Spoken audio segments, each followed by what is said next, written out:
ही पारो ॿियो सूरह बकरा जे 21 रुकू जो तर्जुमो ॿुधंदासीं। बिस्मिल्लाहिर्रहमानिर्रहीम। ए इंसानो, खाओ जेकी ज़मीन में हलाल पाक आहिनि ऐं शैतान जे पेरनि ते न हलो, बेशक उहो अव्हां जो खुलियो खुलायो दुश्मन आहे।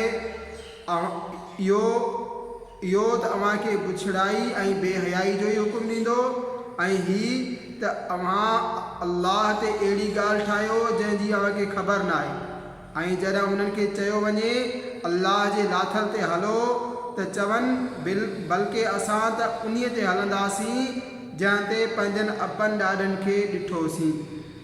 छा जेतोणीकि संदन अब्बा ॾाॾा न को अक़ुलु रखंदा हुजनि ऐं न हिदायत, ऐं काफ़िरनि जो मिसाल उन जहिड़ो आहे जेको अहिड़े खे सॾे जेको ख़ाली दाह ऐं सॾ खां सवाइ कुझु न ॿुधे। ॿोड़ा गूंगा अंधा आहिनि, तंहिं करे उहे साञाह नथा रखनि। ए ईमान वारो, खाओ असांजो ॾिनल पाक शयूं ऐं अल्लाह जो अहसान मञो। जेकॾहिं अव्हां उन जी पूॼा करियो था, उन इहे ई अव्हां ते हराम कया आहिनि मुअल ऐं रत ऐं सूअर जो गोश्त ऐं उहो जानवर जेको ग़ैर ख़ुदा जो नालो वठी ज़बह कयो वियो। पोइ जेको लाचार थे न हीअं जो ख़्वाहिश सां खाए ऐं न हीअं जो ज़रूरत खां अॻे वधे त उन ते गुनाह न आहे। बेशक अल्लाह बख़्शणहार ऐं बाज़ारो आहे।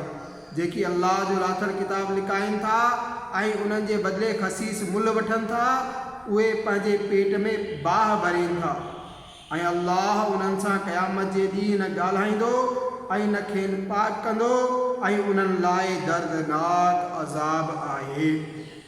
उहे माण्हू आहिनि जिन हिदायत जे एवज़ गुमराही ऐं बख़्शिश जे एवज़ अज़ाब ख़रीद कयो, सो उन्हनि खे केतिरे क़दुरु न बाह जी बर्दाश्त जी सघ आहे।